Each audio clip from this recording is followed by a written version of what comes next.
On the morning of September 11, 2001, 19 men armed with box cutters directed by a man on dialysis in a cave fortress halfway around the world using a satellite phone and a laptop directed the most sophisticated penetration of the most heavily defended airspace in the world, overpowering the passengers and the military combat-trained pilots on 4 commercial aircraft before flying those planes wildly off course for over an hour without being molested by a single fighter interceptor.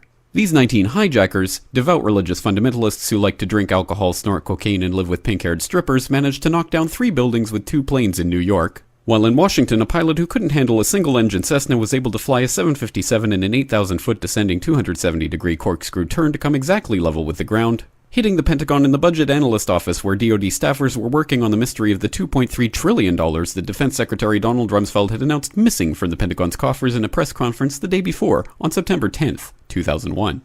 Luckily, the news anchors knew who did it within minutes. Osama bin Laden. The pundits knew within hours. Osama bin Laden. The administration knew within the day. Terrorists who committed these acts and those who harbored them. And the evidence literally fell into the FBI's lap. That a hijacker's passport was found blocks from the World Trade Center crash site, if you can believe that. But for some reason, a bunch of crazy conspiracy theorists demanded an investigation into the greatest attack on American soil in history. That investigation was delayed, underfunded, set up to fail, a conflict of interest, and a cover-up from start to finish. It was based on testimony extracted through torture, the records of which were destroyed. It failed to mention the existence of WTC-7, Able Danger, P-TECH, Sibel Edmonds, OBL and the CIA, and the drills of hijacked aircraft being flown into buildings that were being simulated at the precise same time that those events were actually happening. It was lied to by the Pentagon, the CIA, the Bush administration, and as for Bush and Cheney, well, no one knows what they told it because they testified in secret, off the record, not under oath, and behind closed doors. It didn't bother to look at who funded the attacks because that question is ultimately of little practical significance. Still, the 9/11 Commission did brilliantly answering all of the questions the public had, except most of the victims' family members' questions, and pinned blame on all the people responsible, although no one so much as lost their job, determining the attacks were failure of imagination. Because Nobody in our government, at least, and I don't think the prior government that could envision flying airplanes into buildings. Except the Pentagon, FEMA, NORAD, and the NRO. The DIA destroyed 2.5 terabytes of data on Able Danger, but that's okay because it probably wasn't important. The SEC destroyed their records on the investigation into the insider trading before the attacks, but that's okay because destroying the records of the largest investigation in SEC history is just part of routine record keeping. NIST has classified the data that they used for their model of WTC-7's collapse, but that's okay because knowing how they made their model of the collapse would jeopardize public safety.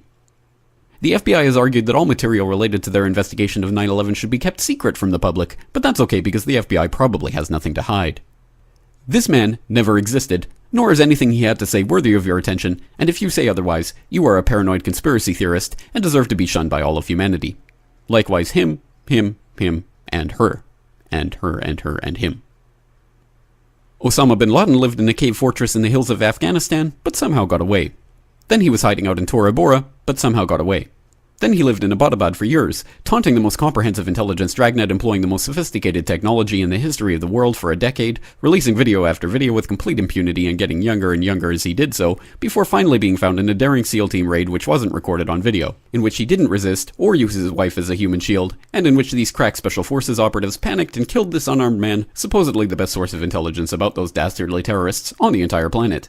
Then they dumped his body in the ocean before telling anyone about it. Then a couple dozen of that team's members died in a helicopter crash in Afghanistan.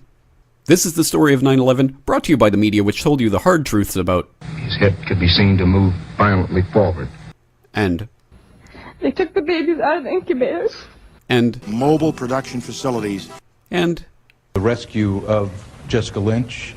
If you have any questions about this story, you are a batshit paranoid tinfoil dog-abusing baby hater and will be reviled by everyone.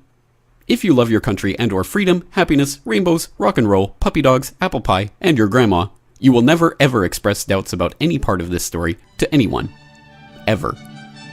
This has been a public service announcement by the Friends of the FBI, CIA, NSA, DIA, SEC, MSM, White House, NIST, and the 9/11 Commission.